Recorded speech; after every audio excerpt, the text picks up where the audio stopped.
নমস্কার, নমস্কার, নমস্কার। আমি রেভারেন্ড পার্থ চ্যাটার্জি, ঈশ্বরের সেবক, আপনাদের সকলের বন্ধু। আবার একবার ঈশ্বরের সুন্দর পবিত্র মধুর বাক্য আপনাদের জন্য নিয়ে এসেছি।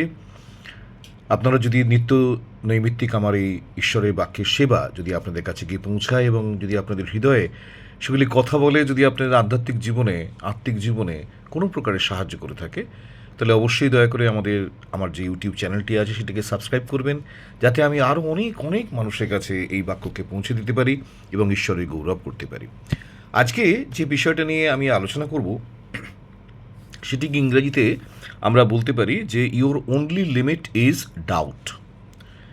অর্থাৎ যদি আমাদের জীবনে কোনো কিছু আমাদেরকে ক্ষুদ্র করে রাখে, লিমিটেড করে রাখে, তাহলে সেটা হচ্ছে একমাত্র আমাদের সন্দেহ।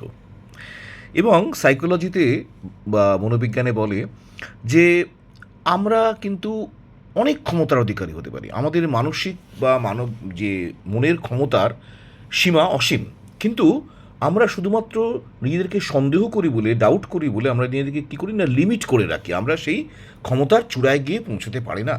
আর সেজন্যেই সাইকোলজিতে বলে যে you become what you think. অর্থাৎ আমি যদি নিজেকে বীর পুরুষ বলে ভাবতে আরম্ভ করি, আমি যদি নিজেকে শক্তিশালী বলে ভাবতে আরম্ভ করি, তাহলে আমি শক্তিশালী হয়ে উঠব। আর আমি যদি নিজেকে দুর্বল বলে ভাবতে আরম্ভ করি, আমি যদি নিজেকে হীনবল বলে ভাবতে আরম্ভ করি, তাই আমি ধীরে ধীরে হীনবল হয়ে যাব। তাই দেখা যাবে যে আমাদের যে মানসিক চিন্তা ভাবনা, সেগুলি আমাদের সমস্ত সত্তার উপরে এক ভয়ঙ্কর প্রভাব ফেলে। আর সেজন্যেই যে সকল মানুষ সন্দেহ করে, তাদের আত্মিক জীবনের উপর একটা বিরাট প্রভাব পড়ে। তারা কোনোদিনই তাদের যে আত্মিক ক্ষমতা, পবিত্র আত্মার দ্বারা দত্ত যে ক্ষমতা, সেই ক্ষমতাটা পুরোপুরি তারা কোনোদিন উপভোগ করতে পারে না। এ বিষয়ে পবিত্র বাইবেল অনেক সুন্দর করে অনেকগুলো জায়গায় বুঝিয়ে দিয়েছে। যেমন আমরা যদি মার্ক লিখিত সুসমাচারের 9 অধ্যায় 23 পদ যদি আমরা দেখি, তো দেখব যে সেখানে পরিষ্কার লেখা আছে, প্রভু যীশু খ্রিস্ট বলেছেন যে যে বিশ্বাস করে তার পক্ষে সকলেই সম্ভব। যে বিশ্বাস করে তার পক্ষে সকলেই সম্ভব। অর্থাৎ যদি আমি বিশ্বাস না করি, তাহলে আমার কাছে বিষয়টা অসম্ভব হয়ে যাবে। আর যদি আমি বিশ্বাস করি, তাহলে পর্বত উপড়িয়ে সমুদ্রে গিয়ে পড়বে, সর্ষে দানার মতো বিশ্বাস থাকলে সমস্ত কিছু সম্ভব হবে, ইত্যাদি ইত্যাদি।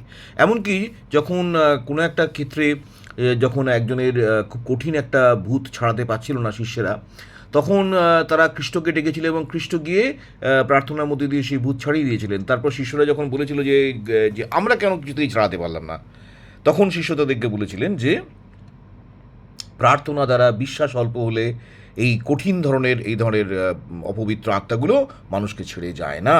অর্থাৎ অল্প বিশ্বাস হলে, নিজের প্রতি ডাউট থাকলে, নিজের আত্মিক ক্ষমতার প্রতি বা পবিত্র আত্মার ক্ষমতার প্রতি ডাউট থাকলে, সন্দেহবাতিগ্রস্ততা থাকলে, তাহলে কিছুতেই সে আত্মিক ক্ষেত্রে সফল হবে না। আবার মতিলিখিত সুসমাচারের 14 অধ্যায় 31 পদে প্রভুর বাক্য পরিষ্কার বলেছে, হে অল্প বিশ্বাসী, কেন সন্দেহ করিলে? হে অল্প বিশ্বাসী, কেন সন্দেহ করিলে? অর্থাৎ সেই যখন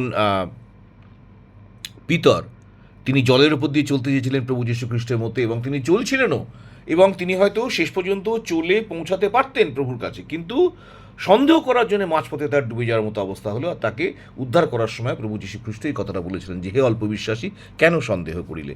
তুমি যদি সন্দেহ না করতে, তাহলে তোমার সেই আত্মিক ক্ষমতা পৌঁছেছিল যে আমার মতো তুমিও জলের উপর দিয়ে হাঁটতে পারতে। আবার যোহন লিখিত সুসমাচারের 20 অধ্যায় তার 24 থেকে 29 পদ পর্যন্ত আমরা দেখি যে তিনি সন্দেহবাতিগ্রস্ত থোমাকে তিনি কি বলেছিলেন? ধন্য তাহারা যাহারা না দেখিয়া বিশ্বাস করিল। অর্থাৎ যারা নিজেকে ডাউট করে না যে হ্যাঁ আমি আগে একটা সাক্ষ্য প্রমাণ পাবো তবে আমার এই সন্দেহ দূর হবে, এভাবে যারা নিজেকে ডাউট করে না, তারা কিন্তু অনেক বেশি তাদেরকে ধন্য বলেছেন প্রভু। অর্থাৎ না দেখে যে বিশ্বাস করে, তার বিশ্বাস অনেক বেশি দৃঢ়, গাঢ়, এবং সে বিশ্বাসে অনেক কিছু পাবে। তাই এই বলা যেতে পারে যে এই ডাউট বা সন্দেহ আমাদের একটা মেজর অবস্টাকল। আমরা জীবনের যে পথে চলি, সেখানে এই ডাউট করতে থাকলে, নিজেকে একবার যদি ডাউট করতে থাকে, তাহলেই আমরা কিন্তু সেখানে হীনবল হয়ে পড়তে থাকি এবং আমাদের ট্রাস্ট, বিশ্বাস কমে যায়, এবং তারপরে কী হয়, আমরা হেরে যাই। তো যেরকম আমরা দেখি যে যাদের জীবনে সন্দেহ ছিল না, যারা ঈশ্বরকে পুরোপুরি বিশ্বাস করেছেন, যেমন সাধু পৌল, তার যে মিনিস্ট্রি, সেখানে তিনি খ্রিস্টকে পুরোপুরি বিশ্বাস করেছেন। তাই তিনি শত অত্যাচারিত হলেও, শত সমস্যার মধ্যে দিয়ে গেলেও তিনি কখনো পিছিয়ে পড়েননি। তিনি সবসময় কিন্তু তার মিনিস্ট্রির ক্ষেত্রে তিনি কিন্তু সবসময় এগিয়ে গেছেন। তাই ফিলিপিও 4 অধ্যায় 13 পদে তিনি কি বলেছিলেন না, I can do all things through him who gives me strength. যিনি আমাকে শক্তি দেন তাহার দ্বারা আমি সকলেই কিছু করতে পারি। অর্থাৎ সাধু পৌল বিশ্বাস করেছেন খ্রিস্টের ক্ষমতার উপরে, ঈশ্বরের ক্ষমতার উপরে, এবং সেই জন্যই তিনি কখনও তার মিনিস্ট্রির কাজে তিনি কখনো থেমে যাননি।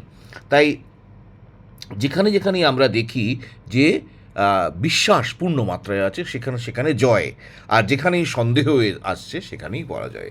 তাই হে বন্ধুরা, যেন আপনাদের জীবনে ঈশ্বরের বাক্য যেন এত দৃঢ়ভাবে আপনাদের হৃদয়কে গঠন করে, যেন আপনারা কোনোদিন সন্দেহ না করেন, কিন্তু সব সময় যেন বিশ্বাসের মধ্যে দিয়ে সকল প্রকারের আত্মিক জয় যেন প্রাপ্ত হন। ঈশ্বরের ধন্যবাদ হোক, ঈশ্বরের নাম উচ্চীকৃত ও গৌরবান্বিত হোক। Amen, amen, amen.